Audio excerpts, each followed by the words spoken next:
Lo sport è una strada educatrice, un ponte che unisce donne e uomini di religioni e culture diverse, cioè un ponte di pace.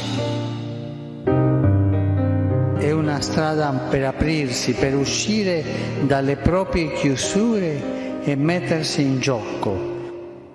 Così si impara a partecipare, a superarsi, a fare fatica insieme. Vi auguro anche di sentire il gusto, la bellezza del gioco di squadra, che è molto importante per la vita. Non all'individualismo. Cari ragazzi, che lo sport rimanga un gioco.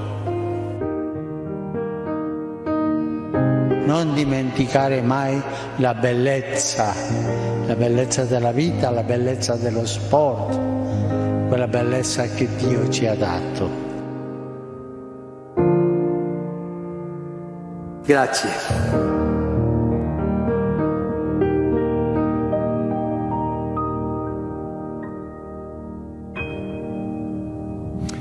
La bellezza della vita, la bellezza dello sport. Buon pomeriggio da Preview. Abbiamo voluto aprire con queste parole di Papa Francesco il giorno prima dei suoi funerali, il giorno prima dello stop dello sport per appunto la giornata di domani. Lui che lo sport lo amava così tanto e noi di sport continueremo a parlare in questa giornata, ovviamente con le partite del girone C della Serie C, con il Catania in primo piano. Tutte le partite domenica alle 20, ma ovviamente entreremo nel vivo con i miei ospiti. Ho il piacere di avere con me Giovanni Finocchiaro. Ciao Giovanni, buon 25 aprile. Grazie, grazie. Facciamo la grigliata dopo. Ci stiamo preparando qui per... Grazie per l'invito. Ovviamente. Ciao Ermanno, buon 25 aprile anche a te Ermanno Florio, ciao. Ben ritrovato Marco, ben ritrovato a tutti. E buon 25 aprile anche alla nostra Anna. Ciao Anna. Buon 25 aprile anche a te Marco, noi siamo sempre qui, è giorno della liberazione, ma noi libereremo voi solo dopo aver interagito con noi al 342 77 12855. Ovviamente legati a filo doppio con Preview e con i messaggi da mandare alla nostra Anna. Io volevo tornare al messaggio del Papa Giovanni perché lui l'hanno definito il Papa degli ultimi, no? Però in generale è sempre stato il Papa dello sport, ha apprezzato tantissimo lo sport, anche tifoso del calcio, degli sport di squadra. Abbiamo sentito anche i suoi discorsi poco fa. No, a parte anche la passione per il San Lorenzo, che è una società argentina a cui i tifosi catanesi ma sono anche un po' legati, no, per precedenti, per il fatto che in Serie A il Catania ha pescato spesso dal campionato argentino. Io credo che quelle parole dovrebbero essere ripetute ogni tanto prima di una partita, così ci rendiamo conto che spesso un avvenimento sportivo sfugge di mano a tanti, non a tutti, ma a qualcuno, e quindi a qualcuno sfugge, e quindi magari ricordare uno slogan, una parola in più che ci fa tornare tutti sereni, magari ci sta. Eh sì, ricordare appunto la bellezza della vita e la bellezza dello sport, che è un po' l'immagine in tante cose della vita. Io torno da Anna per fare il punto della situazione per quanto riguarda il calendario, ovviamente dell'ultima giornata di campionato della stagione regolare e la classifica. Anna, a te. Vi presento l'ultima giornata di campionato che si svolgerà domenica 27 aprile alle 20 e giocheranno Avellino Altamura, Cavese Sorrento, Cerignola Latina, Giuliano Benevento, Messina Juventus Next Gen, Picerno Foggia, Potenza Catania e Trapani Casertana, e riposano Monopoli e Crotone. Passiamo alla classifica: Avellino 72 punti, Cerignola 64, Monopoli 57, Crotone 54, Catania 50, Benevento Potenza 49, Picerno 47, Juventus Next Gen 44, Giuliano 43, Trapani 41, Cavese 38, Altamura 37, Sorrento 35, Latina 34, Foggia 30, Casertana 29, chiude la classifica il Messina con 22 punti. Allora, ritorno da te fra poco Anna per i primi messaggi che arriveranno da casa. Intanto, vedendo la classifica Giovanni, c'è questo quinto posto che è arrivato soprattutto dopo i risultati dell'ultima giornata di campionato, che va difeso dal Catania. Soprattutto anche la sconfitta del Benevento, che poi nelle ultime 14 partite aveva vinto solo una volta col Cerignola, quindi questa caduta libera è stata certificata dall'ultimo risultato.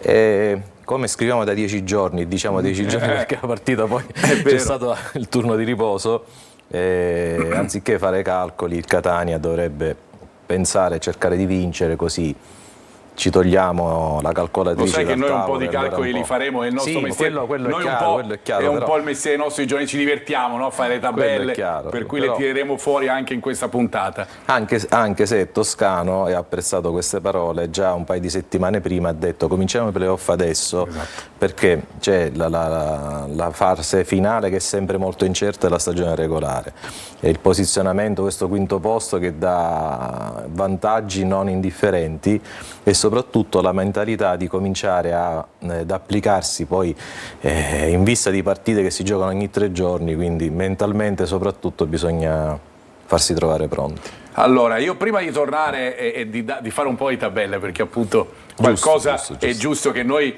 facciamo, anche perché il pubblico, tanti tifosi sicuramente l'avranno già fatte, non avevano bisogno di noi, ma magari proviamo a dare un indirizzo a quella che può essere una ripassatina per quella che è l'ultima giornata di campionato. Ma intanto andiamo da Anna subito per qualche messaggio da casa. Tra una grigliata e un'altra già arrivano i primi messaggi. Ciao a tutto lo studio, si è sentito tanto parlare di difesa a 4 e 4 giocatori d'attacco. È fattibile secondo voi per questo Catania? Reputo la figura del direttore generale fondamentale in una società moderna.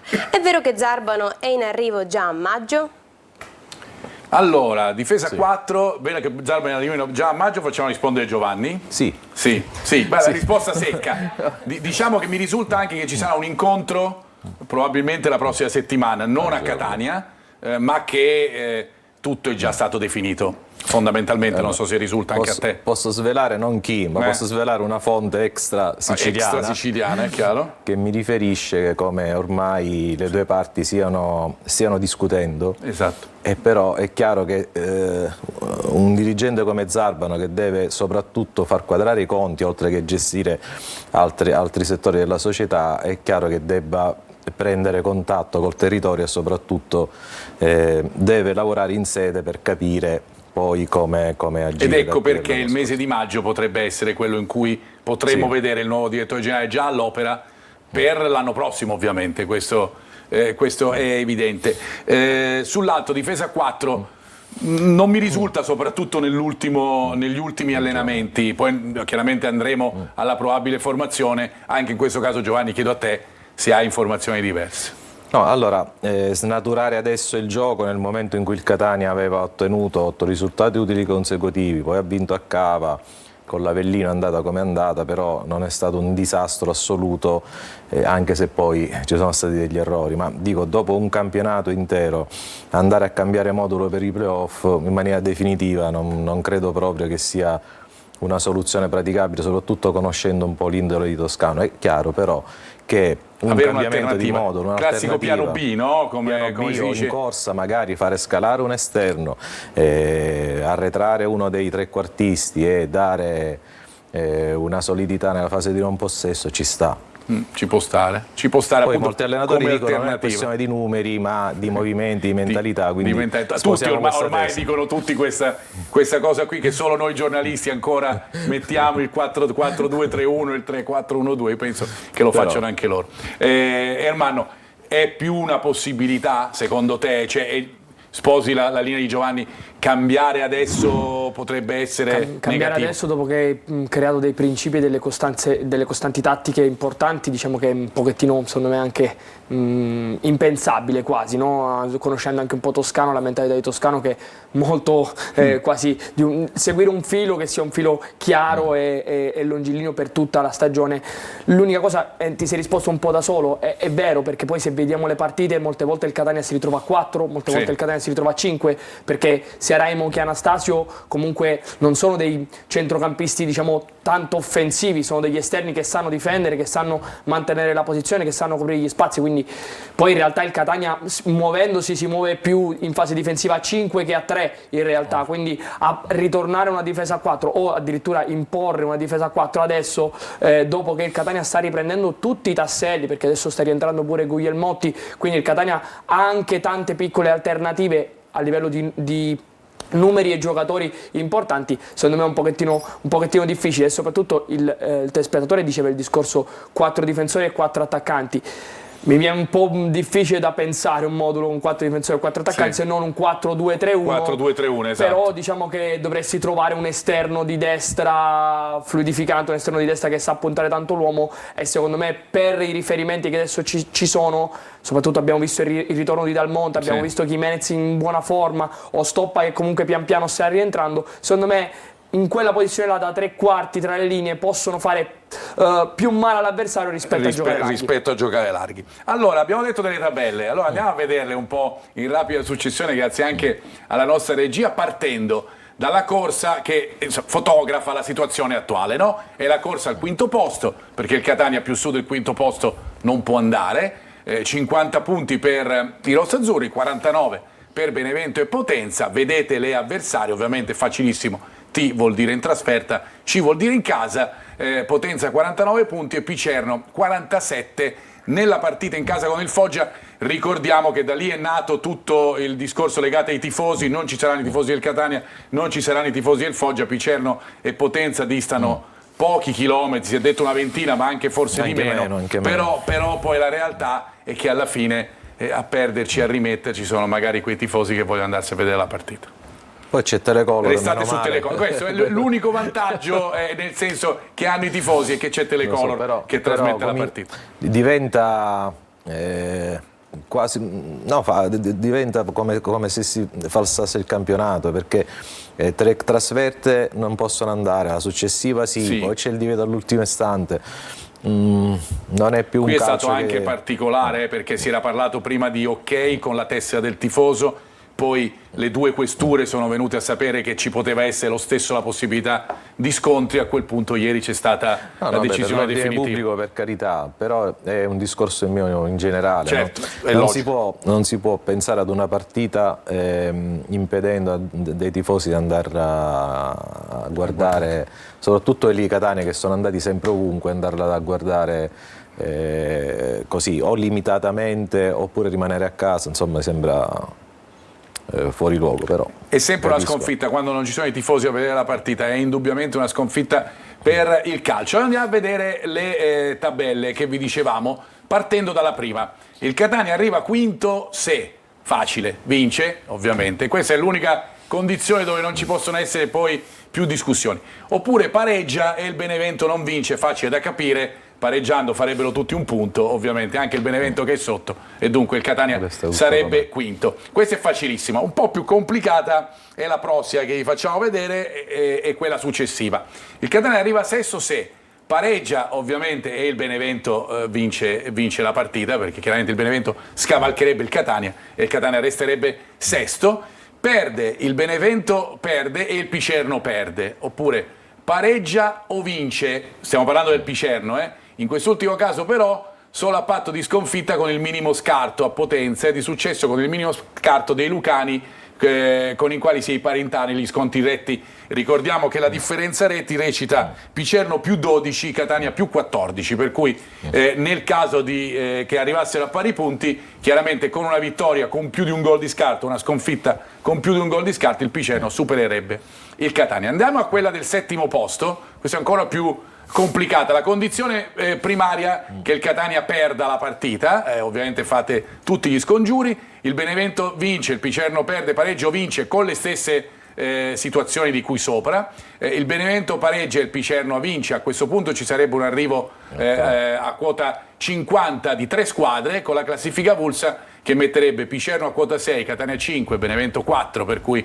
il Catania sarebbe in questo caso settimo, e poi il Benevento perde, il Picerno vince acquisendo una migliore differenza reti rispetto al Catania, il Benevento pareggia con a questo punto i Sanniti in parità negli scontri diretti con i rossoazzurri, ma forti di una migliore differenza reti, per cui più 16 il Benevento contro più 14 il Catania, però bisogna in questo caso che il Picerno non vinca. Chiudiamo con l'ultima, che è quella peggiore. Il Catania arriva ottavo, se perde il Benevento vince e il Picerno vince acquisendo una migliore differenza reti rispetto al Catania. Speriamo di essere stati il più chiari possibili, anche il più definiti possibile in tutte queste schermate, però insomma c'è una certezza, no ragazzi, che vincendo il Catania tutti questi calcoli, tutte queste tabelle avrebbero peso zero. Del resto è una partita difficile, perché il Potenza è una squadra molto ostica in fase di palleggio, poi magari lo spiegherà giustamente lui come specialista. È una partita in trasferta, siamo alla fine della stagione, però come dicevo prima è un anticipo di playoff, che è come se fosse il primo turno, il turno zero dei playoff, quindi anche lì, se il Catania, a parte non vuole cadere in questa storia di calcoli e tabelle varie, ma se già vuole dare un segnale agli avversari che stanno a guardare, perché il Catania in questo momento è un osservato speciale, visto poi l'exploit finale di cui è stato protagonista, è chiaro che una vittoria metterebbe già le cose in chiaro per tante cose. Anche perché il Catania motivi. arriva, Ermanno, anche da tanti risultati, soprattutto in trasferta, di un certo livello, e poi magari vuole anche vendicare la sconfitta dell'andata, proprio la sconfitta con il Potenza. Prima Marco ne parlavamo un pochettino, diciamo che la sconfitta d'andata è una sconfitta che brucia. Il Catania, ricordo che andò con 19 convocati all'attivo, era una situazione un pochettino particolare, ma il primo tempo non fece assolutamente male, credo anche forse più del Potenza, meritava qualcosina in più. Poi il secondo tempo è uscito quella che sono un pochettino quelli che sono gli episodi che poi in categorie del genere fanno la differenza. Caturano poi ha uscito quella doppietta che mi ha ricordato un po' la doppietta un po' di Patierno, no? Quindi questi attaccanti così di Serie C che sanno fare il proprio mestiere bene, e in qualche modo è quello che il Catania deve cercare di recuperare, forse non tanto da Montalto quanto da Inglese, che già è bello rivederlo in campo, e lo rivedremo quasi sicuramente in campo domenica, e come dice Giovanni benissimo, è il turno zero dei playoff, perché queste sono le partite che ti dicono se il Catania può in qualche modo ambire a tentare una scalata poi in Serie B o no, perché in realtà, sì è vero, i risultati utili, sì è vero, le buone prestazioni che ci ha fatto vedere il Catania nell'ultimo periodo, però è vero che nelle partite un pochettino più di cartello manca l'acuto nello sconto diretto. Sì, perché se mettiamo, giusto, sono state tutte e due partite in casa, e a quanto pare il Catania in casa, lo vedremo successivamente, fa un po' più fatica rispetto in trasferta, però in casa sia con l'Avellino che col Crotone è mancata qualcosina che ti permettesse poi di vincere le partite, che sono poi quello che serve, cioè la partita vinta è quello che ti serve nei playoff per passare al turno successivo. Quindi la partita col Potenza secondo me è un crocevia importante anche per noi, diciamo, analisti, giornalisti, tifosi in generale, per capire il Catania di che passo è fatto e se può giocarsela. Anna, torno da te, altri messaggi da casa. Un tema che sta molto a cuore ai nostri tifosi è Torre del Grifo. Infatti chiedono: novità dal viaggio australiano, Torre del Grifo, finalmente si muovono? Buonasera, per Torre del Grifo che novità ci sono? Giuseppe da Mascalucia, probabilmente il vicino. E poi, salve, è chiaro che tecnicamente e tatticamente mister Toscano in questo periodo prova i vari sistemi in funzione del risultato immediato nel caso delle gare in trasferta, con risultato obbligato nella fase playoff. Saluto particolare al giornalista Antonio Finocchiaro. No, Giovanni. Antonio è lui, Antonio è chi ha scritto, è Giovanni, e invece con noi qui.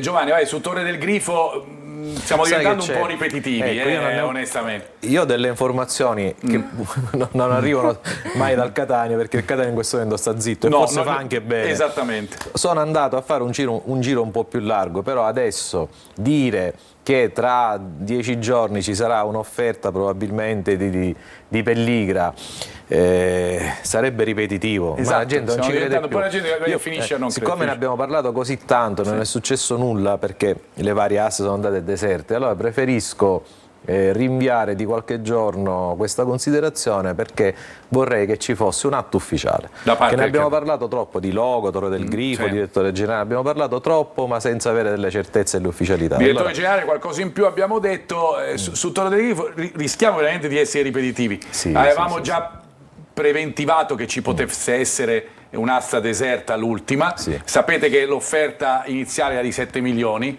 possiamo dire senza tema di essere smentiti che se dovesse arrivare un'offerta da parte del Catania sarebbe gioco forse inferiore a questi, a questi 7 milioni e poi deve essere valutata, perché non può essere inferiore di tanto, è chiaro. E poi da lì si potrebbe ripartire, perché se entro 30 giorni Catania offre qualcosa, non pochissimo, qualcuno offre di più, il Catania ha la possibilità di controrilanciare. Se invece dopo 30 giorni nessuno offre, a parte il Catania o chi... Questa cosa quando dovrebbe avvenire? Perché poi è questo che vogliono sapere i tifosi, anche qui chiaramente da tanto tempo... Se dico tra 10 giorni e poi ne passano 20... Esattamente, bravo. Però diciamo che ci potrebbe stare una data vicino a quella che stai dicendo tu. Però questo ovviamente noi non vogliamo nemmeno, ripeto, a rischio di diventare ripetitivo. Aspettiamo le ufficialità del Catania, perché queste notizie non mi arrivano da fonte Stadio Massimino, e quindi se c'è in questo momento un silenzio da parte del Catania o si stanno preparando a rilanciare. So che erano stati compiuti degli studi su fattibilità, l'impianto non è così disastrato come si era detto all'inizio, perché comunque è una curatela, come dire, deve mantenere a un certo livello lo status dell'edificio, di tutta l'area, quindi evidentemente qualcosa si sta muovendo. Si sta muovendo, questo ve lo continuiamo a dire e in effetti ci sta che ve lo diciamo. Poi capiamo anche che i tifosi giustamente vogliono vedere l'atto pratico, ma speriamo che veramente questa volta possiamo essere vicini a una qualche soluzione di questo legato appunto a Torre del Grifo. Io ritorno da Anna perché insieme ad Ermanno abbiamo fatto un punto su un giocatore che è tornato ad essere importante in chiave rossa-azzurra. Lo vediamo attraverso la grafica, attraverso la voce e il volto di Anna. Ci concentriamo sulla grafica riguardo Alessandro Celli, un giocatore ritrovato, reinserito in rosa a fine settembre e ora di nuovo protagonista nella difesa 3 di Toscano. Diciamo che sta cercando di recuperare un ruolo importante nelle ultime partite. Conta 7 presenze totali, di cui 5 da titolare, quindi 426 minuti giocati.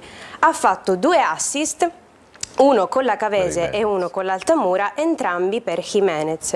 Ha un valore di mercato di 250.000 euro e il suo contratto scade la prossima stagione. Allora, questo è quanto su Celli. Cosa possiamo dire in più? Giocatore veramente che reintegrato, l'abbiamo sentito da Anna, fino a fine settembre. Io non avrei scommesso un centesimo. Ecco, però è tornato protagonista adesso. Ma guarda, era già per me, ma l'ho scritto anche tante volte, che era fuori dai giochi, doveva partire, nessuno lo vuole, rifiutava soluzioni che non fossero quella di Catania. Invece poi alla fine può anche capitare che un giocatore che sembra ormai finito ai margini della prima squadra per necessità o perché comunque come dire, riacquista un po' di amor proprio, porta in dote un bagaglio che magari ha, questo della velocità, del riscatto, rientra nei piani e fa anche benino, a parte i 2 assist per Jimenez che lo ha ringraziato assolutamente, però diciamo che è una sorpresa. In tempi di magra, non di vacche di grasse di Serie A, da Champions League, però siamo in Serie C e in Serie C uno come Celli in questo momento serve, è servito e serve. Lo vediamo anche in queste immagini, Ermanno è un giocatore Marco, ritrovato. Ti dico la verità, è un giocatore sì, effettivamente che diciamo ad agosto a settembre o ottobre, novembre non era un giocatore diciamo preso minimamente in considerazione, anche perché un giocatore non voluto da Toscano, un giocatore voluto da allenatori prima di lui, però sicuramente è un giocatore che sta dimostrando di essere un giocatore di Serie C, che è un giocatore che comunque ha delle ottime qualità sia tattiche che tecniche, tecniche, abbiamo visto per esempio l'assist, mi ricordo quello con l'Altamura, ma anche questo qua con la Cavese, dove guarda bene l'aria, comprende anche il gioco, quindi è un giocatore che secondo me si sa muovere bene e che sa spaziare in quelli che sono dei ruoli dove il Catania ha un pochettino di difetti, dei deficit, ma più che di qualità numerici, perché diciamo come braccetto a sinistra tendenzialmente gioca un mancino, quindi vedere un Allegretto, vedere un Gega adattati in quella posizione in qualche modo, soprattutto in fase di costruzione, possono avere delle difficoltà maggiori rispetto a lui, e soprattutto perché con la presenza di Celli si permette di mettere Anastasio nel suo ruolo puro da quarto e permettere anche un'uscita un pochettino più fluida della manovra in entrambi i lati, quindi è un giocatore che in qualche modo ha fatto... Non è un giocatore ovviamente che spicca per personalità o per grandissime giocate come lo può essere Gega, però è un giocatore che all'interno di un gruppo così sta risultando anche importante, se non quasi fondamentale. Infatti, sai cosa pensavo quando tu stavi spiegando questa situazione?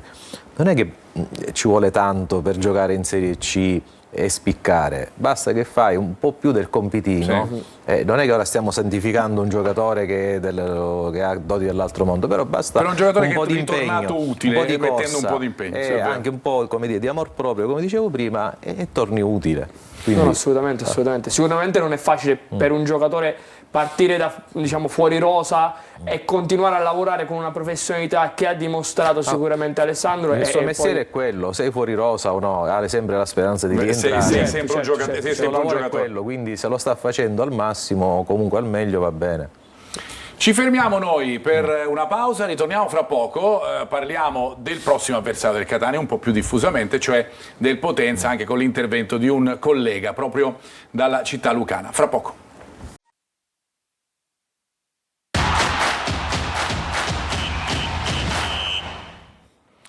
Eccoci di nuovo in studio. Allora, dicevamo, il Potenza nella nostra lente di ingrandimento, ne abbiamo avuta una prima con un protagonista del Catania. Andiamo a parlare proprio dell'avversario dei rossazzurri, che fra i pochi ha lo stesso allenatore rispetto all'andata, per cui andiamo a vedere attraverso le grafiche con la nostra regia il mister, che è De Giorgio, che è un po' quasi la stessa grafica che abbiamo letto 4-5 mesi fa, ma ci sta per un allenatore che l'anno scorso aveva praticamente fatto l'allenatore ad interim, fra virgolette, e che adesso invece si è preso il suo ruolo facendo molto bene fino alla conquista certamente di una posizione playoff, migliore dunque rispetto all'anno scorso. Il Faro, non avevamo dubbi, non poteva che essere lui, Caturano, 18 reti in 30 presenze, 2 gol all'andata. Stiamo mettendo tutto, perché così tentiamo magari di esorcizzare, poi parleremo col collega di Potenza, e poi invece gli ultimi 5 per capire lo stato di forma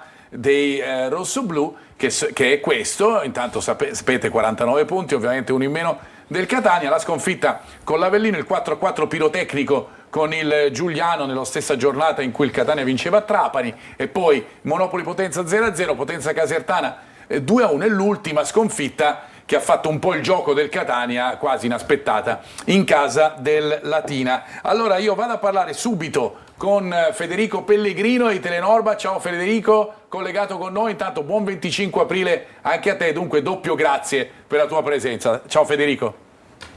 Ciao Marco, un saluto a te e ai tuoi ospiti.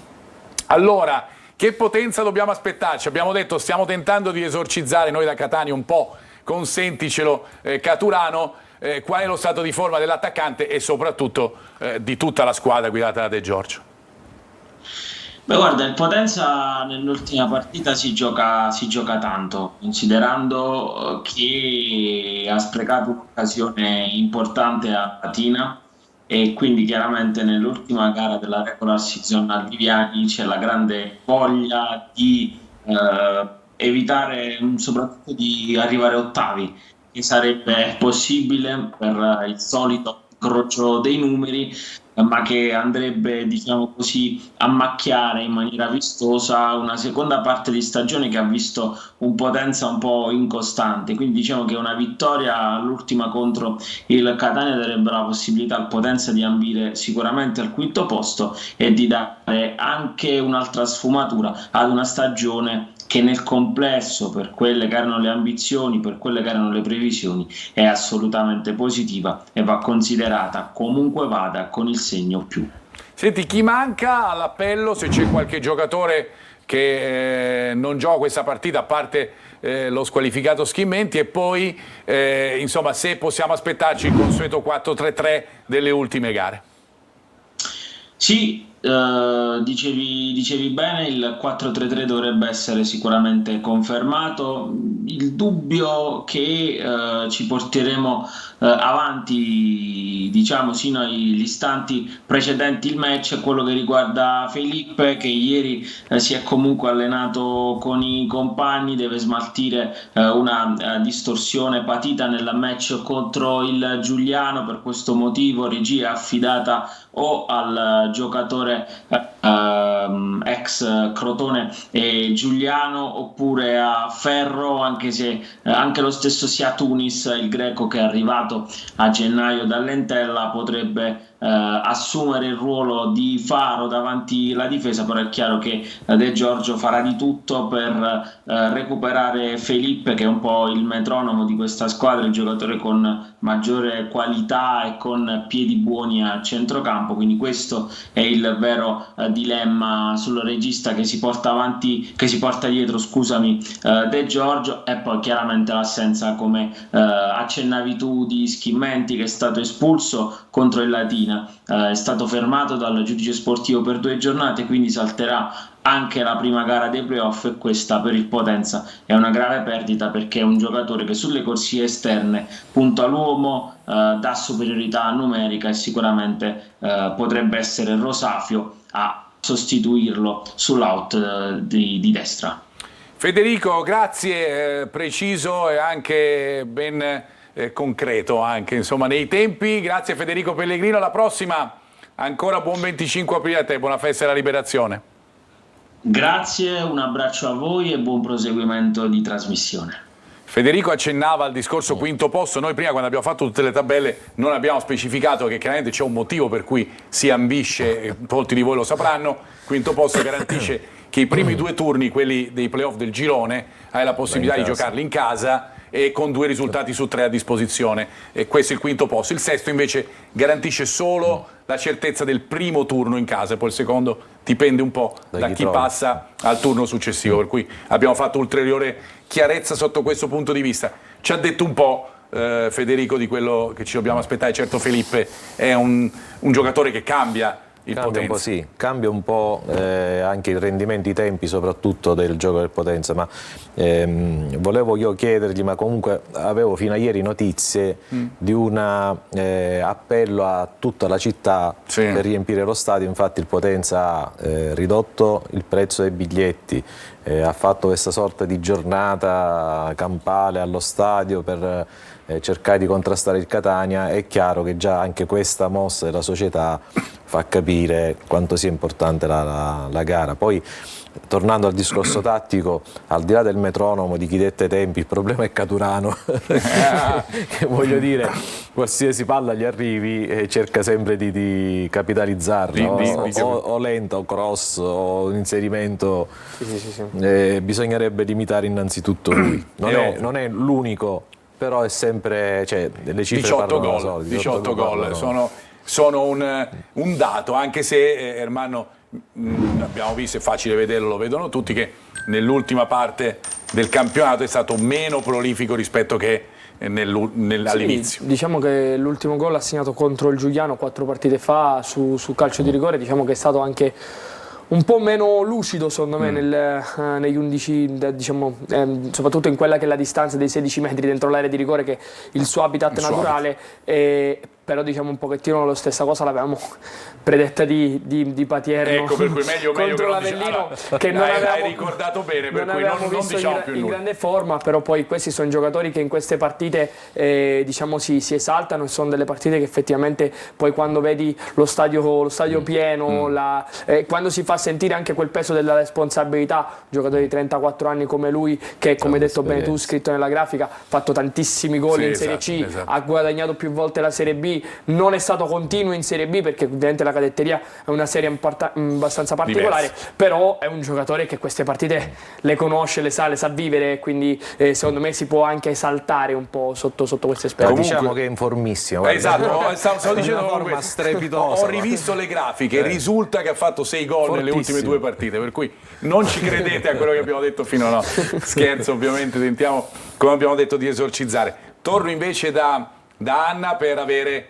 ulteriori messaggi proprio dai nostri telespettatori da casa. Continuiamo a parlare di Potenza, in particolare di Caturano, con un messaggio per Ermanno e Marco. Cosa cambia secondo voi rispetto alla partita di andata quando Caturano ci ha fatto neri? Inglese giocherà dal primo anche a Potenza? E ancora, salve, volevo chiedervi se questa sosta forzata e prolungata può aiutare questo Catania che arriverebbe più riposato. Grazie.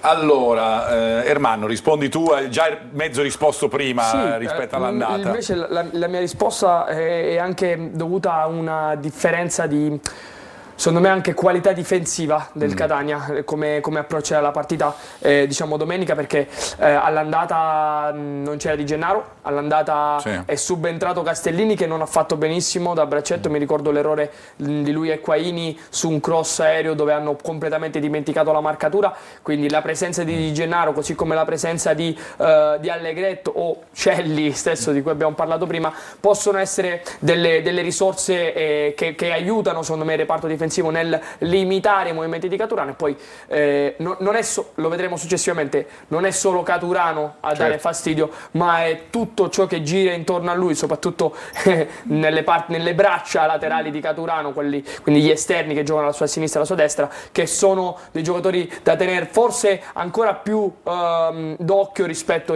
al bomber Lucano. A proposito di bomber, su Inglese rispondo io, dovrebbe giocare dall'inizio, anche se poi vedremo la probabile formazione del Catania. Ovviamente ricordiamo che rispetto a quello che era stato deciso inizialmente con i funerali di Papa Francesco, la partita, lo ricorderete, si doveva giocare domani, dunque oggi non è la vigilia ma è l'antivigilia, domani ci sarà una seduta di rifinitura da parte del Catania. Ricordiamo che non parlerà toscano, proprio in segno di lutto, visto che la conferenza stampa si sarebbe dovuta tenere domani. E su Inglese vi ho detto, invece sulla pausa vale per tutti, no Giovanni? Qualcuno ha recuperato, qualche schema in più, come diceva giustamente Ermanno, è stato perfezionato. Se poi c'è stata un'alternativa al 3-4-2-1 sarà stata anche verificata. Perché ha tirato molto la carretta tentando di recuperare qualche posizione, una pausa va anche bene. Poi comunque hanno lavorato, si sono allenati. Hanno fatto solo la partita, hanno fatto il test con il Modica, poi si sono fermati 2 giorni e ora mercoledì in funzione proprio del calendario che è stato rivisto. Statistiche a confronto, andiamo a fare il confronto come sempre facciamo con fra le 2 squadre che si confrontano al Viviani. Ovviamente gol fatti contro gol subiti vale molto anche nel discorso di classifica delle 2 squadre. Vedete, 54 con 47, 50 con 33, cambia molto ovviamente per quanto riguarda i gol subiti del Catania. Il valore di mercato superiore è quello della squadra rossa-azzurra. E poi Ermanno, voglio che vai tu invece sulla differenza fra chiaramente il Potenza gioca in casa, per cui i punti, i gol fatti e i gol fatti nel secondo tempo in casa rispetto a quelli del Catania in trasferta. In realtà intanto già dai dati che ci hai letto prima nasce anche un po' un pallino, un alert difensivo del Potenza. Quei 50 gol subiti sono tanti per una squadra che naviga nelle posizioni di playoff. Catania invece è un pochettino più quadrato difensivamente, se non fosse stato un po' per qualche sbavatura nel periodo di gennaio-febbraio staremmo parlando di una delle migliori difese del campionato di Serie C. Ovviamente poi di controparte ci sono i gol fatti, però quello che diciamo salta un pochettino più all'occhio sono i gol, soprattutto i punti che il Catania fa più in trasferta rispetto che in casa, che di solito nella storia del Catania che ricordi, quindi dal 2000 in poi diciamo, il Catania utilizzava il Massimino per prendere più punti possibili o per salvarsi o per guadagnare un punto. Invece infatti Fortino Massimino era un gioco di parole che utilizzavamo spesso. Qua invece è un po' diverso, perché il Catania addirittura il 54,5% dei punti totali li guadagna in trasferta, E soprattutto la cosa che un po' fa strizzare gli occhi è i gol fatti. I gol fatti, addirittura il 66% dei gol fatti del Catania su quei, diciamo, 47 totali sono 35 fatti in trasferta. Quindi il Catania, che comunque in trasferta in qualche modo trova un po' di forse qualità offensiva, tranquillità psicologica, non saprei. Ma forse e anche soprattutto più spazio. Forse anche più esattamente, spazio. stavo proprio per arrivare a questo, lo spazio, perché quando una squadra viene al massimino si chiude, ti concede molto meno spazio, e il Catania, un po' pressato dalla voglia di fare risultato, ovviamente spinge ed è essa stessa a liberare dello spazio, perché ovviamente se ti muovi tanto in fase offensiva in qualche modo liberi in fase difensiva. All'opposto fa in trasferta invece un pochettino più compatta, l'abbiamo vista contro il Trapani, secondo me è l'emblema principale. Catania che nei primi 25-30 minuti era molto compatta, stretta, tutti dietro la linea della palla, poi su qualche transizione positiva, adesso hai la soluzione anche Lunetta che ha un passo differente rispetto agli altri giocatori offensivi, e in qualche modo ti permette poi, soprattutto sul secondo tempo, e si vede anche il dato dei gol fatti nel secondo tempo, che il Catania, diciamo, è più dominante in quella sezione di, vedi, il 62,3% del totale dei gol fatti in totale sono del secondo tempo. Questo perché le squadre avversarie in qualche modo ti liberano più spazio, sono un po' più stanche, e tu, con anche qualche inserimento dalla panchina, vediamo Jimenez scorsa settimana contro la Cavese, o mi viene da pensare un Dal Monte, uno Stoppa, che sicuramente possono in qualche modo alzare il livello tecnico e tattico del Catania, e soprattutto di imprevedibilità nella tre quarti negli ultimi 35 metri. Secondo me può essere qualcosa che ci può fare in qualche modo prevedere la partita di domenica. A proposito di prevedere la partita di domenica, Ermanno, andiamo a vedere, Giovanni ormai è abitué anche lui della nostra trasmissione, per cui sa che andiamo anche con i tagli tattici per conoscere soprattutto meglio l'avversario del Catania. In questo caso partiamo, Ermanno, sempre dalla fase di non possesso del Potenza, vedendo come la linea difensiva fa reparto. È una squadra che indubbiamente gioca con una linea difensiva che fa reparto, e che soprattutto ha degli aiuti da parte dei centrocampisti. Lo vedremo bene in parte in questo primo taglio, ma anche nel secondo. Sì, allora diciamo che De Giorgio, allenatore, diciamo, di nuova generazione, perché ho 48 anni, quindi un allenatore abbastanza giovane. Hai visto Giovanni? Sono quasi di nuova generazione. No, era per di allenatori. Detto da un ma l'età è sempre quella. poco più di ventenne, diciamo, siamo ancora nuova generazione, vedi? Io un po' di meno, però.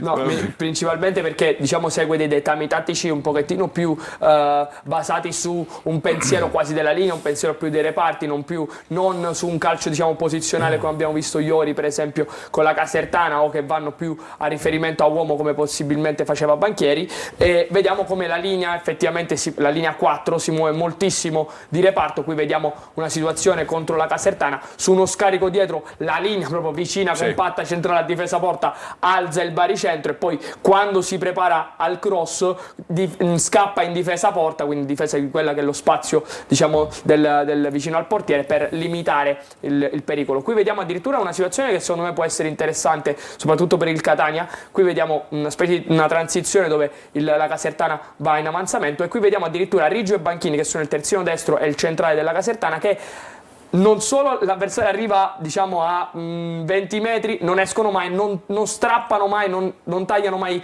la linea difensiva, soprattutto in zona centrale, lo fanno invece in zona laterale. E qui vediamo quello che dicevi tu, Marco, prima, il discorso dell'aiuto che viene soprattutto dalle mezzali opposte in fase, diciamo, di non possesso, che chiudono la linea e riformano sempre quel dettame tattico di linea che fa reparto a 4. E questo si vede ancora, ecco, lo vediamo benissimo, Giovanni, in questa linea appunto che fa proprio reparto, molto schiacciata magari, però molto in linea, con l'aiuto poi dei centrocampisti. Lo vedremo meglio anche dopo. Sì, ma poi anche il gol che ha subito contro il Latina, che fra l'altro ha segnato Bocic, che ringrazieremo grazie, perché giustamente per un paio di mesi lo ringrazieremo, perché nelle ultime due ha punito le due lucane. È vero. E anche lì, cioè, non puoi permettere a un giocatore di tirare dalla distanza senza chiudere lo spazio. Ma tra l'altro in una superiorità, io non l'ho messo perché dal taglio non si capiva molto, però in una superiorità difensiva importante, cioè, erano 4 difensori più 2 centrocampisti, lì il Latina aveva 3 giocatori minimi, cioè, devi rompere la linea,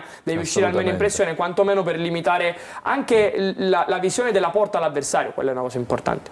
Allora andiamo a vedere il secondo taglio, perché dicevi proprio la mezzala che viene un po' incontro anche al lavoro della difesa. In questo secondo taglio si vede ancora meglio. Sì, venire incontro è un venire incontro in italiano, poi diciamo assorbe in qualche modo i compiti della linea, assorbe in qualche modo gli spazi che non posso, perché diciamo ci sono degli errori di posizionamento che non sono coperti da qualche giocatore della linea. Qui vediamo infatti proprio contro il Latina la linea difensiva con Rillo, Verrengia e Bachin che si muove a 3, mancava il terzino di destra che era Novella, e vediamo Castorani che secondo me è un giocatore molto interessante, un 99 ex Empoli, interessantissimo, che si muove e assorbe addirittura proprio quella posizione là del terzino. Qui poi azione molto pericolosa del Latina, però vediamo proprio questo dettame tattico di riformare sempre la linea anche quando, soprattutto quando c'è una zona scoperta. Qui vediamo una situazione di transizione su questa palla diciamo pericolosa, vediamo subito i due centrocampisti più vicini a coprire e a chiudere lo spazio dentro. Ovviamente se si abbassano e assorbono il movimento e la copertura della linea, liberano lo spazio in mezzo, quello spazio diciamo al limite d'aria, che poteva essere in questo caso un po' pericoloso per la squadra lucana. Transizione negativa invece, anche in questo caso, perché? Ce lo spieghi proprio col terzo taglio? Sì, transizione negativa che soprattutto non è diciamo transizione così, che nasce da errori, da degli errori, sì, perché loro sono una squadra a cui piace costruire, piace giocare, soprattutto palla a terra, ricercano molto soprattutto la zona centrale del campo. Quando c'è Felipe lo fanno meglio, sicuramente con Ferro la qualità un pochettino si abbassa, però in fase di costruzione alle volte non sono perfetti, anche perché siamo in terza serie, quindi qualche errore è normale, diciamo che vederlo. Per quello che farai vedere tu sono un po' ripetuti. Sì, ecco. Sì, vediamo qua c'è una giocata da dentro fuori, da fuori a dentro, e poi giocata in bucare in verticale, c'è l'errore di Ferro qui in costruzione, vediamo proprio Latina che poi riparte, e in queste fasi di transizione la linea ovviamente si compatta e cerca di ricompattarsi il più velocemente possibile, però si creano degli spazi importanti e qui si crea addirittura un 3 contro 3 non benissimo risolto da Latina, e addirittura qui in fase di riconquista ricominciano dal portiere per rigiocare. Questa è un'idea nuova. Burgio invece qui il terzino sinistro che, non trovando soluzioni addirittura in quella zona di campo, invece di pensare di metterla su, cerca addirittura l'1 contro 1 e il dribbling. Qui si crea una transizione importante per il Monopoli, che poi non riesce a concretizzare. Qui errore di Bachin incredibile, l'avrei voluto commentare col mister Breve. Qui invece vediamo Milesi, che è l'altro centrale, che si alterna con Bachin, che fa un retropassaggio killer verso il suo compagno di reparto, e qui si crea un 1 contro 2 a campo aperto che poteva rilevarsi, rivelarsi un po' diciamo decisivo per i fini del risultato. Quindi questo poi, Marco, te lo abbineremo poi al taglio successivo del Catania, che invece molte volte con delle transizioni positive quando limita la costruzione dell'avversario può essere qualcosa qui, su cui può andare Giovanni anche a bingo, diciamo, fra virgolette, perché le due cose si sposano. Sì, del resto una squadra che fa 4-4 col Giuliano, pregi e difetti possiamo elencare. Poi se andiamo a generalizzare in un campionato dove hai già due squadre che sono state estromesse, le ultime 2-3 che hanno problemi societari, problemi di liquidità, problemi di organico, è chiaro, no? Poi un pochino l'elenco si restringe, e se trovi una squadra che lotta tra il quinto e l'ottavo posto è chiaro che ha dei difetti. Poi c'ha un giocatore che ti risolve le partite, ma quando fai la fase difensiva, come hai fatto vedere tu benissimo, alcune situazioni possesso non possesso, è chiaro che emergono tutti i limiti di una squadra che secondo me De Giorgio ha compreso al massimo questo problema, soprattutto della linea difensiva rispetto alla parte offensiva, che invece è il punto forte del Potenza, ed è per questo che lavora di reparto, lavora con l'aiuto dei centrocampisti, perché ovviamente più uomini hai e più è difficile che la casualità ti si giri contro, no? Quindi in qualche modo limiti gli errori posturali, di decisione. In 3 filmati hai spiegato perché questa squadra ha subito 50 gol. Esattamente. Infatti quando prima dicevamo, lui giustamente mi ha corretto, il fatto di venire incontro non era in senso pratico, ma nel senso di essere d'aiuto in questo caso quando vai in difficoltà. Noi non andiamo in difficoltà invece quando diamo la parola ad Anna per leggere altri messaggi da casa. Eccomi con altre domande, inizio da questa. Situazione Guglielmotti, anche lui può diventare protagonista nei playoff secondo me. Reputo l'assenza di Quaini importante, è un giocatore di valore ma Di Tacchio e De Rose sono una garanzia. Cosa ne pensa Giovanni? Per quale motivo Stoppa non viene più schierato in campo? E concludo con il domandone. Guardo i punti che ha fatto questa squadra nelle ultime partite. Secondo voi può andare in B? Ecco, allora questo io faccio fare subito. Lo sapevo. La faccio dare subito a Giovanni. Poi Anna ci recuperi un po' queste domande perché qualcuno l'ho persa. Sì. Allora Giovanni, può andare in B questa squadra? Se dico no, dillo. non esco adesso manco ormai dallo studio perché mi aspettano i tifosi. Sì, già. certo. Se dico sì, ma come? Allora, i playoff si ricomincia da capo, no? È Solo inutile che una caterva di squadre. andiamo a rivangare la Carrarese, il percorso del Cosenza di qualche anno fa. Se hai l'esperienza, il Catania ce l'ha, hai la vitalità, lasciamo perdere la spinta del pubblico perché quella che ha a Catania non ce l'ha nessuno. È chiaro che una speranza ce l'hai. Poi è anche vero che giocando ogni 3 giorni, se vai incontro alla partita che sbagli l'errore individuale, lo stato di forma così, è chiaro che rovini tutto. Però partecipi ai playoff, non ce l'hai la speranza di andare in Serie B, ma certo, se te la crei, tanto vale che non rinunci.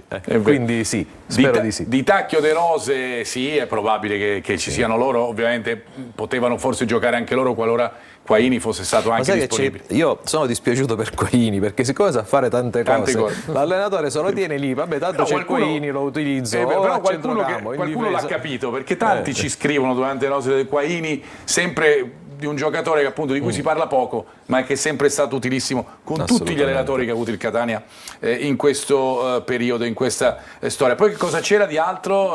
C'era Stoppa, Guglielmotti e Stoppa. Allora, Guglielmotti sì, probabilmente ci sarà. Penso proprio di no dall'inizio, bisognerà vedere quanti minuti. Però Stoppa. sicuramente diceva il discorso dei playoff, sicuramente Guglielmotti per l'aspetto playoff potrebbe essere decisivo perché l'abbiamo visto in alcune situazioni quando è in forma e quando sta bene. Mi ricordo la partita col Giuliano, ti spacca le partite perché è un giocatore che come Lunetta hanno una qualità fisica differente. Per quello secondo me è giusto. Perché col Benevento il Benevento all'andata ha fatto i primi 45 minuti incredibili. Impressionò tutti, mi ricordo quella partita, infatti poi la sua diminuzione nel rendimento dettata anche agli infortuni, un po' colpì proprio per questo, perché aveva impressionato talmente tanto in quella prima partita col Benevento.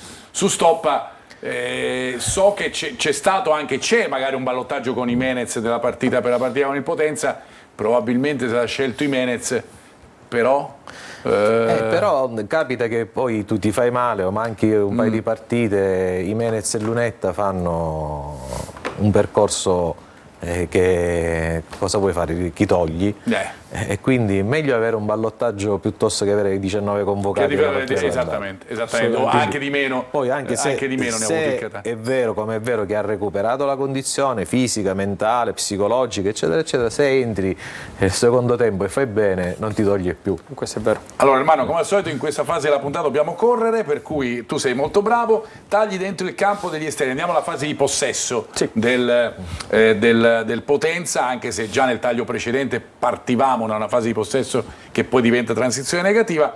Tagli dentro il campo degli esterni. Sì, questa è una situazione standard, vedremo 2 tagli perché tutti e 2 parlano degli esterni. Vedremo una situazione, la prima dove ci sono delle situazioni di palla aperta, cioè ovvero delle situazioni dove un compagno, soprattutto un centrocampista, si trova col pallone diciamo tra i piedi e davanti a lui non c'è un opponente, quindi ha una situazione aperta rispetto alla porta da attaccare. Quella è una palla aperta. In situazioni di palla aperta vedremo come gli esterni da larghi tagliano dentro e cercano di entrare dentro il campo, anche perché giocano a piede invertito, mentre quando ci sono delle situazioni invece differenti, un po' a palla chiusa o delle situazioni differenti, si gioca sui piedi e poi si cerca l'1 contro 1, ma quello è il taglio successivo. Qui vediamo proprio adesso non ricordo bene chi in possesso del pallone, che gioca, mi sa Rosafio, proprio gioca su Petrungaro che da esterno sinistro taglia completamente dentro il campo e poi gioca di sponda. Qui invece proprio Castorani che a palla aperta, vedi, non c'ha l'opponente vicino, quindi può giocare, vede il movimento già ormai fatto a memoria di Petrungaro a Petrungaro. entrare dentro, e quando entra dentro anche Rosafio stesso taglia dentro il campo,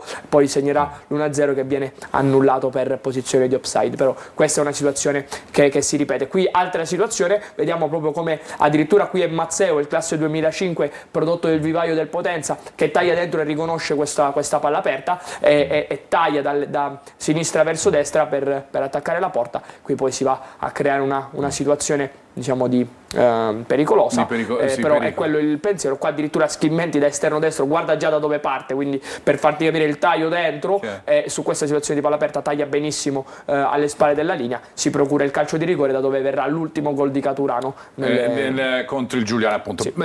Parlavamo dei tagli dentro il campo degli esterni, oppure c'è la possibilità di andare in 1 contro 1 proprio sull'esterno? Sì, Marco, per poi andare dentro. Se ci hai fatto caso, i giocatori che ti ho analizzato prima, sia Mazzeo che Petrungaro, così come Rosafio e Schimmenti sarà assente, però poco conta, in realtà un po' conta per il Catania, perché secondo me è un giocatore, sì, lo vedremo successivamente, è un giocatore difficile da marcare, però sono giocatori che De Giorgio li mette sempre a piede invertito, quindi il destro gioca a sinistra e il sinistro gioca a destra. Questo perché? Perché è buona l'idea di tagliare dentro, soprattutto quando c'è questa palla aperta, e ritrovarsela sul piede forte, ma soprattutto quando ricevono, diciamo, addosso, non attaccano difficilmente l'esterno, ma vengono spesso, fanno una finta per fuori per entrare dentro e calciare in porta. Che la qui possiamo vediamo vedere, il taglio, qui se non sbaglio è Schimmenti, esattamente, che si gioca l'1 contro 1 col diretto avversario, in sovrapposizione del terzino, e poi si crea qui un altro 1 contro 1, e vediamo come lui continua, si ostina, diciamo, a entrare dentro proprio per o cercare un'ottima palla dentro o calciare in porta. Qui lo vediamo invece fare a Petrungaro, sempre contro la Casertana, e punta il suo diretto avversario e fa finta di andare fuori per poi entrare dentro, altro 1 contro 1 lo vince e calcia in porta anche abbastanza bene. Altra situazione, una situazione simile dove giocano sempre sull'esterno, e qui è sempre Schimmenti, ma Rosafio diciamo ha le caratteristiche molto simili a lui, punta l'avversario diretto per andare poi sul piede forte, non guarda neanche i compagni perché sa di avere un sinistro importante e di calciare in porta. Quindi queste sono le situazioni che si come ripetono. spesso avviene nel calcio, quando ha lo spazio per offendere, per innescare appunto i suoi giocatori sugli esterni, può fare male. Noi ci fermiamo, ritorniamo fra poco perché dobbiamo parlare un po' anche di Trapani e Messina, perché inseguono entrambe il loro obiettivo stagionale, ancora i play-off per il Trapani, anche se è molto difficile, e i play-out per il Messina. Fra pochissimo con Francesco Triolo e Franco Cammarasana, fra poco.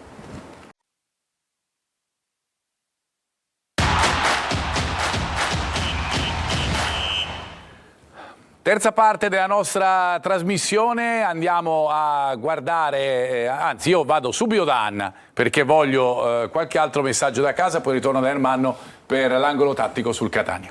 Abbiamo altri commenti di un'atmosfera super positiva. Vediamo cosa ci scrive Jonathan. Con la squadra al completo si possono vincere i playoff. Invece Mirko da Catania, buon pomeriggio, a mio avviso faremo dei grandissimi playoff, massima fiducia nelle capacità del mister. Massima fiducia nelle capacità del mister, faremo dei grandi playoff, per cui insomma questo cambia un po', no? Rispetto a... lì. Ce la faremo o non ce la faremo, questo è più fiducioso. Ma sì, dai, uno tenta, come ho detto prima. Sei lì, che cosa fai? Poi l'altro giorno sentivo, senza fare nome, un ex dirigente del Catania, è stato, un dirigente di calcio abbastanza noto tra Serie B e Serie C, che mi diceva, riportava quel che si dice in giro oltre stretto. E il Catania adesso lo guardano tutti con un po' di timore, che è recuperato inglese, la squadra giochicchia, Toscano è mister promozione, quindi sa il fatto suo, c'è il pubblico, un po' di particolari ci stanno tutti. È indubbio che chi guarda da fuori, cioè da Catania può venire fuori l'idea ce la faremo o non ce la faremo, perché si guarda tutta la stagione. Chi guarda da fuori guarda il Catania e pensa...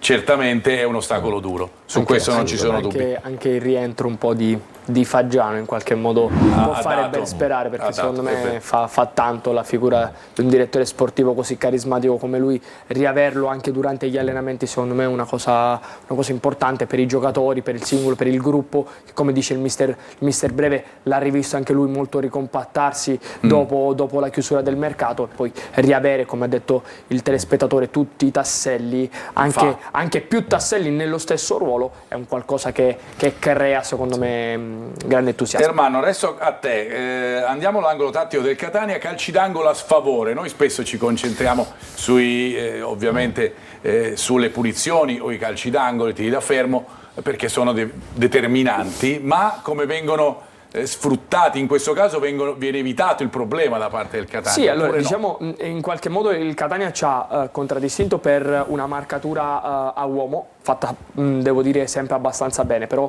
la Cavese è una squadra che attaccava bene gli angoli, soprattutto aveva degli elementi come Saio abbastanza pericolosi diciamo, nei calci piazzati, e qui vediamo proprio il calcio d'angolo dove il Catania, vedi, marca sono tutti a uomo tranne 3 giocatori che sono a ricerca palla, uno sul palo, uno sul vertice e l'altro a ricerca palla centrale. Qui vediamo il problema della marcatura a uomo è quando un giocatore o non marca o perde la marcatura, e qui è proprio Jimenez che non riesce a leggere la traiettoria della palla e leggere la corsa dell'avversario per chiudergli lo spazio, e questo poi genera un pochettino di pericolo. Lo possiamo ancora rivedere, vedi, tutti sono in marcatura, Jimenez invece che deve marcare il giocatore che sta entrando in corsa fuori, che è quello più difficile in realtà da marcare, perde in qualche modo la visione della palla o dell'avversario e si crea un 3 contro 2 pericoloso a livello aereo diciamo quasi a 5,50, quindi nella linea dell'area piccola.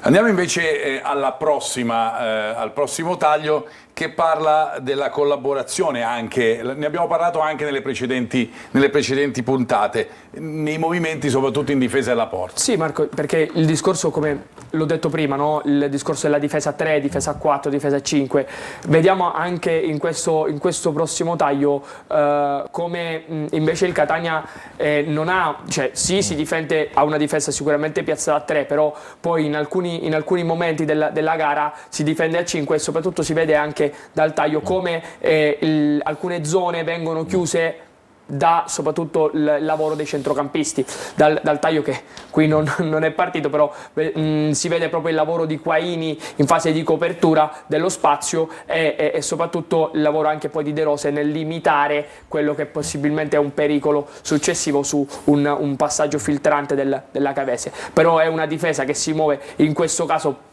principalmente a 4 con i tre centrali a difesa della porta e il quarto che chiude il secondo palo, e che marcano tutti e prendono tutti dei riferimenti dentro area, che limita questa cosa ancora di più la pericolosità della Cavese. Catania è compatto per recuperare e ripartire, è questo il tema dell'altro taglio, che un po' si accoppia, e cosa vedo di ricoinvolgere di nuovo Giovanni, a quello che abbiamo fatto vedere in precedenza, cioè un Potenza che perde magari il pallone in fase di costruzione, un Catania che invece poi va a pressare e riconquista. Sì, diciamo che il Catania soprattutto nelle ultime ci ha fatto vedere, nell'ultimo periodo ci ha fatto vedere come quanto sia importante la fase di pressione. In realtà ce l'aveva fatto vedere pure in larga parte nel girone d'andata. Mi ricordo, sempre lo ricordo spesso, il gol, diciamo, contro l'Altamura, tutte e due generate da una transizione, da una pressione, quindi transizione positiva dovuta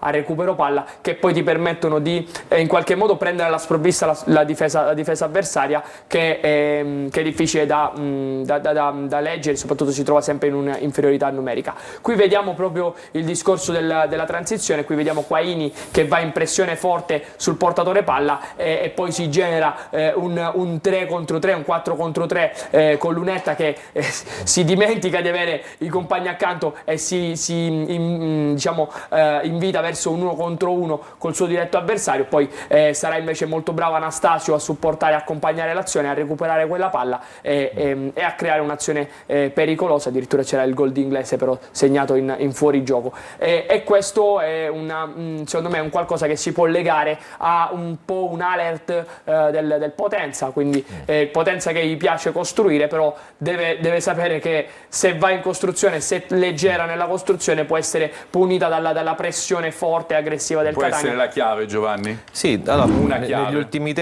ultimi tempi c'è stato il recupero di giocatori importanti penso a Di Tacchio per esempio, Sì. per dirne una.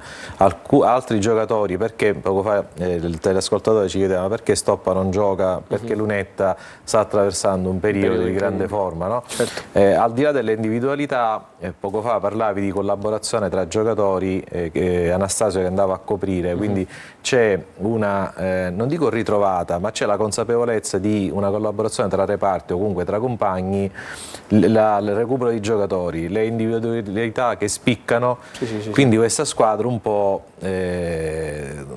rispettando quello che erano i desideri di Toscano si è ricompattata, perché ha adesso quasi tutta la rosa a disposizione dell'allenatore, può scegliere, la concorrenza aumenta, il livello dell'allenamento aumenta con la presenza di tutti e quindi nel momento giusto, Toscano è stato profetico, questa squadra soprattutto quando trova lo spazio, lo dicevamo all'inizio di trasmissione, riesce a mettere in difficoltà chiunque. Non abbiamo citato la partita di Monopoli vinta 2-1 Esatto. contro ogni pronostico, perché in quel momento il Monopoli era primo in classifica, quindi fuori casa sì, Catania fa molto ma molto meglio che in casa, come abbiamo spiegato. Andiamo a vedere la fase di possesso, l'attacco alla profondità e che cosa cambia con Inglese lì in mezzo all'area, perché ricordiamoci che il Catania per 2 mesi Inglese non ce l'ha avuto. Allora, l'attacco alla profondità che è qualcosa che in realtà non vedevamo da un po', perché poi, come abbiamo detto prima con Giovanni, il discorso che l'attacco alla profondità si crea quando la difesa la profondità te la lascia. Se la difesa avversaria la profondità non te la lascia perché si abbassa e si compatta tutti diciamo nella metà campo, nella propria metà campo, è difficile in qualche modo attaccare la profondità. Qui vediamo invece Del Taglio, dopo un recupero palla, si mette questa palla sopra per Lunetta, che ovviamente quella palla in profondità la ama perché salta le sue qualità sia tecniche ma soprattutto fisiche, condizionali, e poi questa giocata per Inglese che anche in mezzo a 2 avversari si sa muovere benissimo e destreggiare, poi non riesce a ricevere bene palle. Qui vediamo un'altra costante ormai del Catania, questa palla a rimorchio per il 3/4 che non si è buttato dentro, che poi va a calciare. Frisenna qui non calcia benissimo, però è una costante che secondo me potremmo vedere, e l'ho inserita anche in contrapposizione con quello diciamo, il modo di difendere del Potenza, perché quando soprattutto su palla laterale i centrocampisti avversari si abbassano tutti a schermo sulla linea, con la linea difensiva, ti permettono di liberare quello spazio al limite d'aria, e giocatori come Frisenna o come Stoppa o come Gimenez su uno scarico del quarto per la palla dentro possono in qualche modo creare grande pericolosità, e questo è quello che si è creato, perché quello spazio lì può essere ben attaccato dall'altro trequartista. A proposito di trequartista, il gol del Catania con la Cavese, il ruolo dei trequartisti, ovviamente anche dell'esterno nel caso di Celli. Sì, lì si lavora a catena, come Sì. dal punto di vista diciamo tecnico-tattico c'è una catena, in questo caso la catena di sinistra, che lavora proprio a catena e lavora insieme, si crea una vera e propria triangolazione. Qui vediamo Allegretto, che Marco te l'ho detto, qui un giocatore non deve, un giocatore che gioca a sinistra non può giocare lì col destro e ruota completamente col corpo, lì devi giocare col mancino, però vediamo la difficoltà. Gioca col mancino Lunetta per lanciare invece Celli. Benissimo col mancino Lunetta, e qua Celli se la ritrova sul piedeforte, che anche per lui è il mancino, la mette dietro su questo rimorchio, su questo diciamo smarcamento in quello spazio di Gimenez, e si crea il gol. Però vedi Marco, a parte il discorso di Allegretto, a parte il discorso di Lunetta che guarda bene lo spazio, attende, capisce, poi deve avere delle capacità spazio-temporali importanti, però guarda qui con Celli, lui controlla e quindi 2 tocchi, fa giocata a 2 tempi, la mette in mezzo, però guarda i 3 della Cavese, solo col movimento di Inglese, che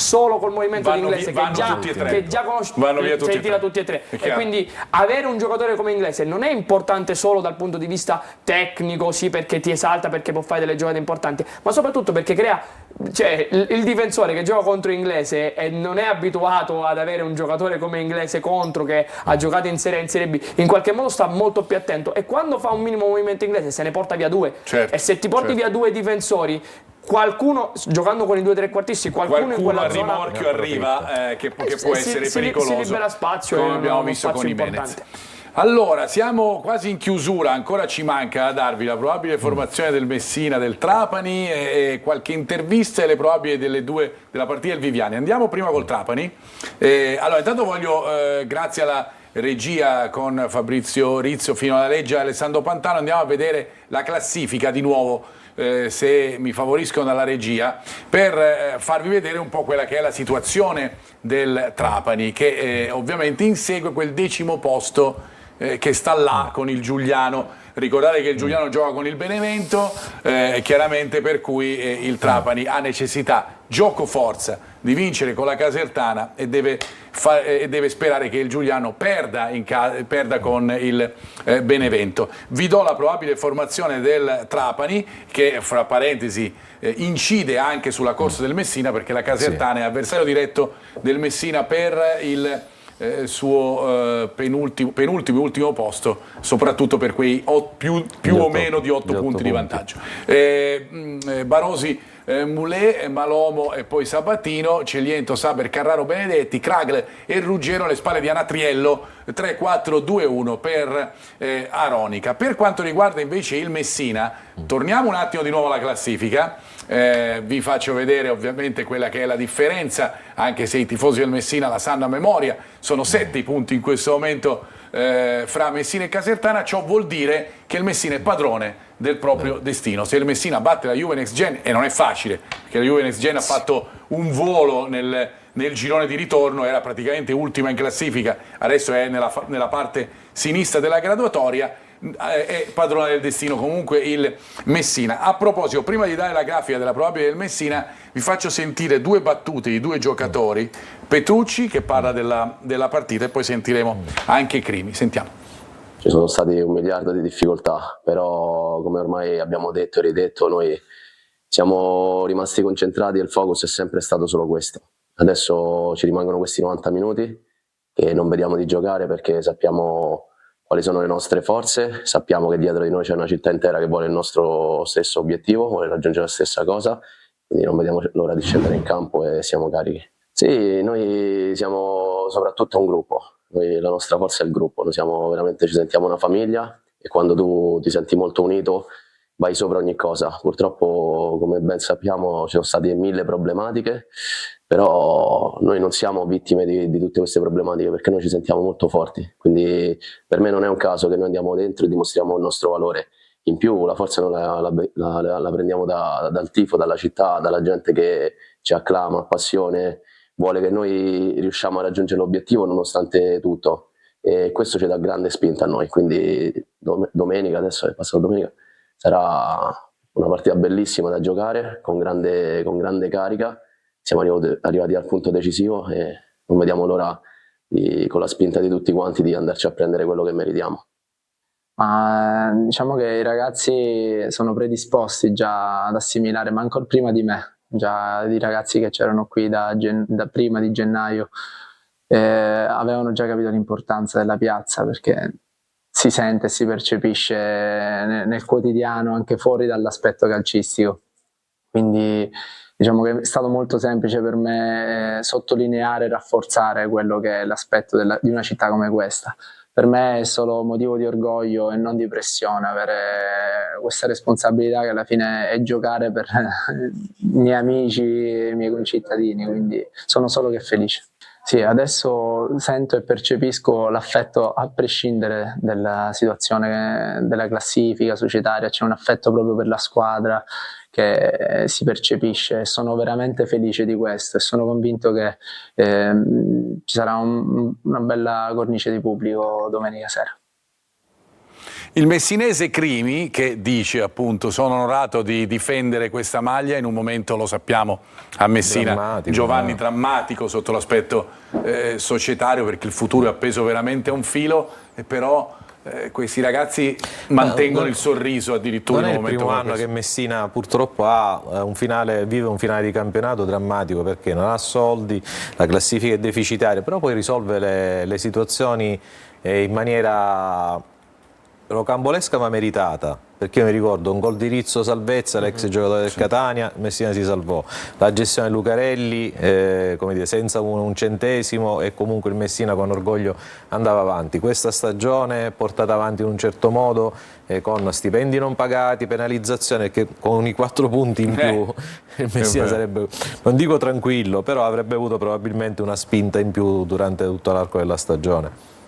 E invece chiaramente ci stiamo ritrovando all'ultima giornata di campionato con però questa squadra che addirittura col cambio dell'allenatore, con Gatto in panchina, andiamo a vedere quella che è la probabile formazione, e sta lottando con le unghie e con i denti per andare a fare questo play-out con la Casertana, play-out in cui potrebbe finire dentro anche il Foggia, è molto difficile, però c'è anche lì appunto, anche lì problemi societari. Sì. Questo è il 4-3-2-1 con Petrucci e Tordini alle spalle di Luciani, lì davanti allenatore Gatto, come sapete appunto Banchieri non è più l'allenatore del Messina. Ci fermiamo, ritorniamo fra pochissimo per le probabili del Viviani e poi andiamo a chiudere. A fra poco.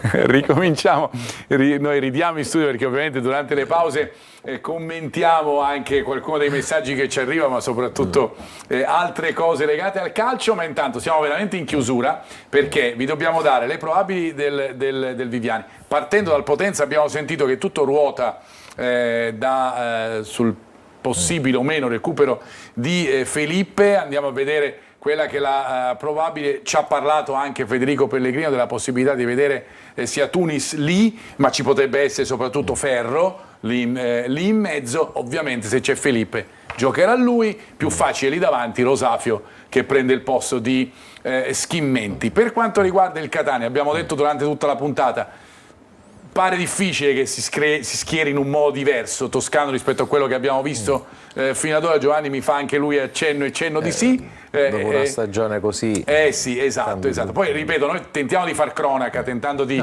ricostruire un po' quello che succede durante la settimana, considerando che sapete, noi gli allenamenti non li vediamo chiaramente, però questo potrebbe essere l'11 del Catania, con Celli confermato lì, con Anastasio sull'esterno e Raimo a destra. Dicevamo di Guglielmotti probabilmente convocato, ma non dall'inizio della partita. De Rossi di Tacchio in mezzo è una garanzia, non essendoci fra parentesi Quaini. Jimenez dovrebbe essere preferito a stoppa, con Lunetta dietro Inglese. Anche lì bisogna capire quanto giocherà Inglese. A Cavalieri Tirreni ha giocato tanto, comunque per tanta parte della partita. Gli arbitri, anzi l'arbitro più assistenti e quarto ufficiale, l'arbitro di Molfetta si chiama Di Reda, e poi Spagnolo e Mastro Simone sono i due assistenti, e Tropiano, non Tiropiano anche perché non avrebbe senso, di Bari per quanto riguarda il quarto ufficiale. Bene, abbiamo concluso. Allora Giovanni, io ti ringrazio, ti lascio il tuo lavoro. Ne ho parecchio. E ne hai parecchio oggi.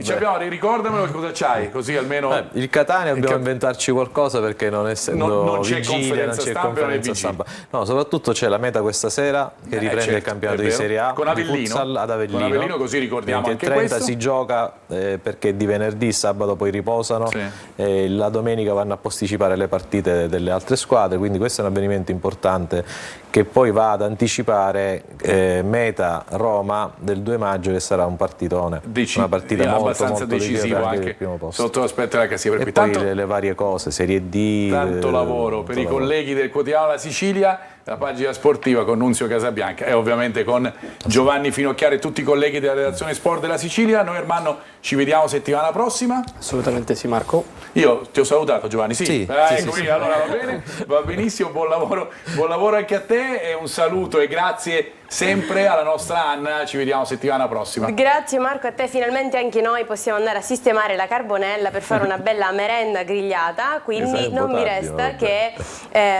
appunto ricordarvi l'appuntamento di venerdì prossimo alle 14:30. Grazie Anna. Giovanni diceva troppo tardi, ma no, perché la prepariamo su in terrazza. Restiamo quello. Va bene, io vi ricordo invece l'appuntamento importantissimo con Telecolor. Domenica alle 19 incomincia la diretta con Angelo Patanè, con Carlo Brevi, in studio ovviamente Alberto Cigalini con Angelo Gagliano. 4 ore da passare con noi e soprattutto da passare con il Catania per la partita con il Potenza. Grazie per averci seguito, ci ritroviamo a venerdì prossimo con Preview. Ciao!